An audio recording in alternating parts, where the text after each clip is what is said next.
Aujourd'hui, on va essayer de régler le problème de gamelle qui se produit assez souvent quand on tire entre les jambes du cow-boy, c'est-à-dire que la bille ressort sans aller dans le trou du vuck. Donc j'avais mis à l'origine une target ici au fond qui me permet déjà de pouvoir scorer et puis normalement de faire sortir ici une bobine, donc voilà, pour bloquer la bille dans le logement et la forcer par ce petit plan incliné là à retourner dans le vuck, dans le vertical petit cœur. Donc voilà, ça fonctionne pas bien parce que finalement la target est pas souvent touchée puisque ça vient taper sur le rebord ici avant et enfin voilà, j'ai des soucis à ce niveau là, donc j'ai pensé à mettre un petit opto ici, donc un petit opto interrupteur qui prend l'information quand ça passe. Donc les opto-interrupteurs que l'on trouve dans les flippers sont constitués d'une LED infrarouge qui émet une lumière infrarouge et d'un récepteur qui lui devient passant quand de la lumière infrarouge lui est appliquée. Voilà, c'est le principe même de cet opto-interrupteur. Donc quand c'est comme ça allumé, donc le courant passe dans la main droite, et puis si on vient bloquer le faisceau, le courant ne passe plus dans la main droite. Donc il y a deux circuits distincts qu'il faut alimenter. Ces LED là, cette LED là, elle demande 1,2 volts, celle-ci 1,4 volts et elle consomme 0,02 ampères, donc 20 milliampères. Donc il faut faire un petit schéma en fonction de l'alimentation. J'utilise aussi, tant que j'y suis, des petites LED, en l'occurrence ici des vertes, qui elles demandent 2 volts et aussi 20 milliampères. Ça va me permettre de voir si le système fonctionne et de pouvoir tester l'opto-interrupteur sans avoir besoin d'un logiciel derrière.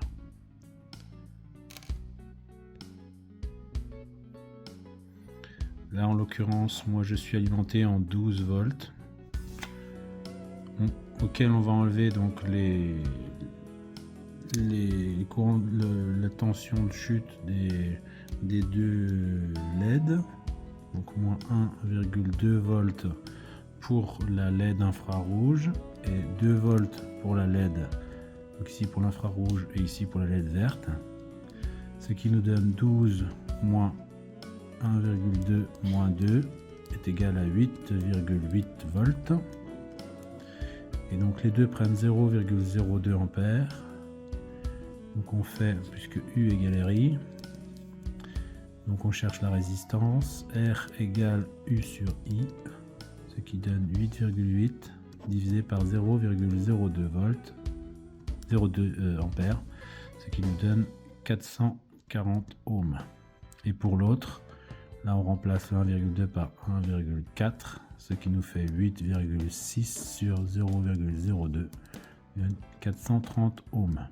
Donc il nous faut une résistance dans le premier circuit où il y a l'infrarouge de 440 ohms et 430 ohms pour le récepteur. Je vous reprends quand j'aurai fait le montage. Donc là le montage est fait. Essayer de zoomer un peu. Donc ici on a le plus qui arrive de mon alimentation, qui passe sur la grande patte de la LED, ça passe sur la LED.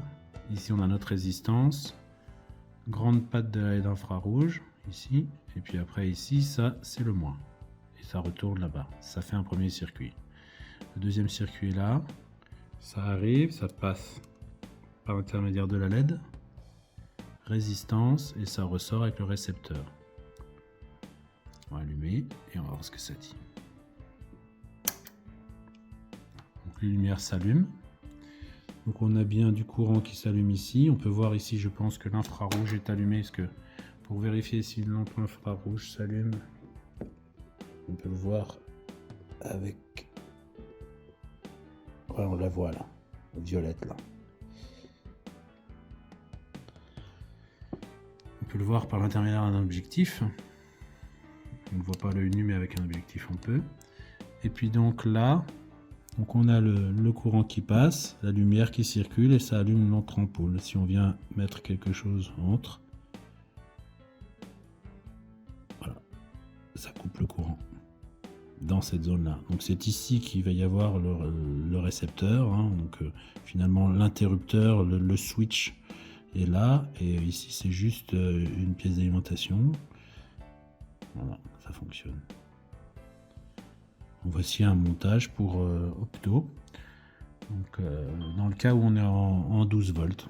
Donc après, si jamais toutefois vous êtes alimenté en 5 volts, il suffit de remplacer le calcul ici par 5 volts, et ça fait un courant de chute qui est plus petit, et puis voilà, on trouve la résistance à mettre pour éviter de griller les ampoules. Et voilà, on va faire un deuxième montage en parallèle. Enfin, les deux, l'émetteur et le récepteur l'un à côté de l'autre. Donc voilà, là cette fois-ci j'ai mis donc une feuille de papier pliée. Et quand on va passer, on voit que la lumière s'allume.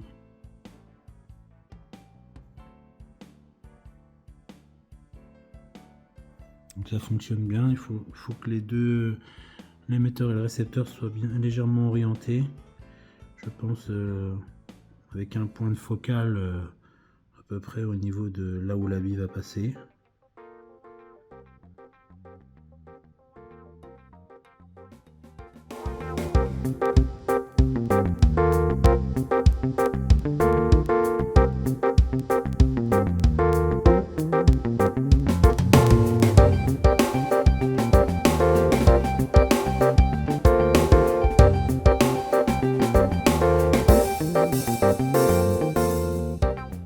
Donc j'ai reproduit ma breakboard sur un circuit, j'alimente en 12 volts, ce sont les deux fils externes. J'y mets LED, résistance, le fil bleu va vers la LED infrarouge, et le fil violet c'est le récepteur. Donc voilà, j'ai fait mon montage provisoire de mon Opto, j'ai mis mon alim, j'ai ma carte. La première LED m'indique qu'elle est bien alimentée en 12 volts, et donc que la LED infrarouge est allumée. Et ici pour l'instant il n'y a aucune réception, donc l'Opto est actuellement fermé. Le récepteur ne reçoit pas de lumière infrarouge. Et on va tester tout ça. Je vous installe. Donc j'ai mis un papier ici pour simuler les gamelles, hein, pour éviter que la bille reste coincée dans le trou. Alors on voit qu'au passage ça s'allume, donc on voit deux lumières, une fois à l'aller, une fois au retour, donc il y a bien, c'est bien capté.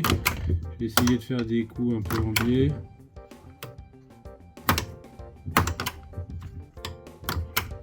Ah, c'est une réussite, hein, ça marche bien. Je pense que j'aurai pas de problème de captation avec MPF. Donc en conclusion, c'est une réussite.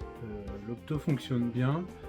Le fait de mettre l'émetteur et le récepteur l'un à côté de l'autre et d'utiliser la brillance de la bille pour capter le son passage, ça fonctionne très bien. Même avec une bille un peu plus passée ou une vieille bille, je l'ai testé, ça marche bien. Le fait est que d'avoir mis cet angle de 15 degrés entre l'émetteur et le récepteur pour rapprocher le point de focale, c'est bien. Ça m'a permis de rapprocher l'Opto du couloir, et même quand on passe sur le bord interne du couloir au plus proche de l'Opto, ça fonctionne bien. Donc voilà, c'est une réussite, c'est vraiment super, et je vais pouvoir l'installer de façon définitive.